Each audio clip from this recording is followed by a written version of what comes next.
श्री गणेशाय नमः। किसी भी प्रकार के कार्य प्रारंभ करने से पूर्व श्री गणेश जी का स्मरण इस मंत्र के साथ अवश्य करना चाहिए। आपके शुभ कार्य निश्चित ही सिद्ध होंगे। वक्रतुंड महाकाय सूर्यकोटि संप्रभा निर्विघ्न कुरु मे देव सर्वकार्येषु सर्वदा। आज भाद्रपद माह के शुक्ल पक्ष की गणेश चतुर्थी है।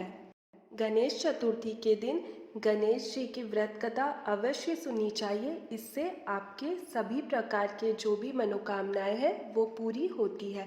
तो आइए सुनते हैं कथा। एक बार महादेव जी पार्वती सहित नर्मदा के तट पर गए। वहाँ एक सुंदर स्थान पर पार्वती जी ने महादेव जी के साथ चौपड़ खेलने की इच्छा व्यक्त की। तब शिव जी ने कहा, हमारी हार जीत का साक्षी कौन होगा?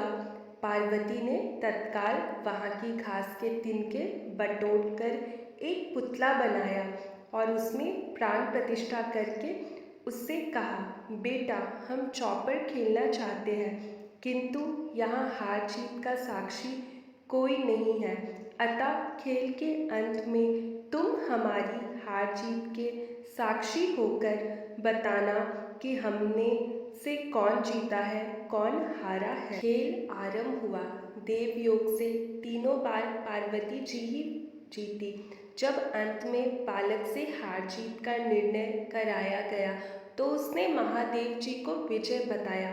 परिणामत पार्वती जी ने क्रुद्ध होकर उससे एक पांव से लंगड़ा होने और कहा, वहाँ के कीचड़ में पड़ा रहकर दुख भोगने का श्राप दे दिया। बालक ने विनम्रतापूर्वक कहा, माँ मुझसे अज्ञानवश ऐसा हो गया है। मैंने किसी कुटिलता या देश के कारण ऐसा नहीं किया। मुझे क्षमा करें तथा श्राप से मुक्ति का उपाय बताए। तब ममता रूपी माँ को उस पर दया आ गई और वे बोली, यहाँ नाग कन्याएं गणेश पूजन करने आएंगी। उनके उपदेश से तुम गणेश व्रत करके मुझे प्राप्त करोगे। इतना कहकर वे कैलाश पर्वत चले गए। एक वर्ष बाद वहाँ श्रावण में नाग कन्याएं गणेश पूजन के लिए आई। नाग कन्याओं ने गणेश व्रत करके उस बालक को भी व्रत की विधि बताई। तत्पश्चात बालक ने 12 दिन तक श्री गणेश जी का व्रत किया।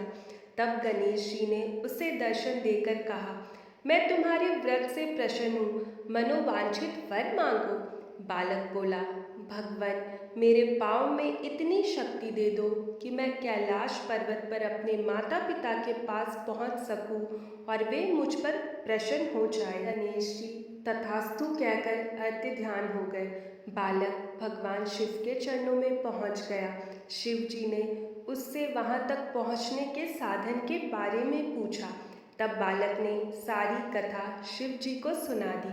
उधर उसी दिन से अप्रसन्न होकर पार्वती जी शिव जी से भी विमुख हो गई थी। तदुपरांत भगवान शंकर ने भी बालक की तरह 21 दिन पर्यंत श्री गणेश का व्रत किया, जिसके प्रभाव से पार्वती के मन में सव्य महादेव जी से मिलने की इच्छा जागृत हुई। वे शीघ्र ही कैलाश पर्वत पर आ पहुंची। वहां पहुंचकर पार्वती जी ने शिव जी से पूछा, भगवान आपने ऐसा कौन सा उपाय किया जिसके फलस्वरूप मैं आपके पास भागी भागी आ गई हूँ? शिव जी ने गणेश व्रत का इतिहास उनसे कह दिया। तब पार्वती जी ने अपने पुत्र कार्तिकेय से मिलने की इच्छा से 21 दिन पर्यंत 21-21 की संख्या में दुर्वा पुष्प तथा लड्डुओं से गणेश जी का पूजन किया। 21वें दिन कार्तिकेय सवेरे ही पार्वती जी से आ मिले। उन्होंने भी माँ के मुख से इस व्रत का महात्म्य सुनकर व्रत किया। कार्तिकेय ने यही व्रत विश्वामित्रा जी को बताया। विश्वामित्रा जी ने व्रत करके गणेश जी से जन्म से मुक्त होकर ब्रह्मा ऋषि होने पर वर मांगा।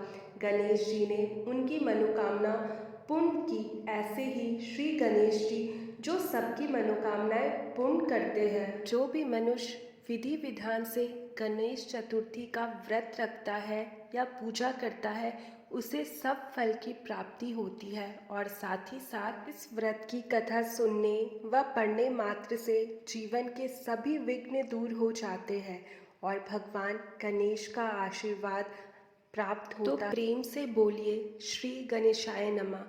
भगवान गणेश हम सभी की सारी मनोकामनाएं पूरी करें।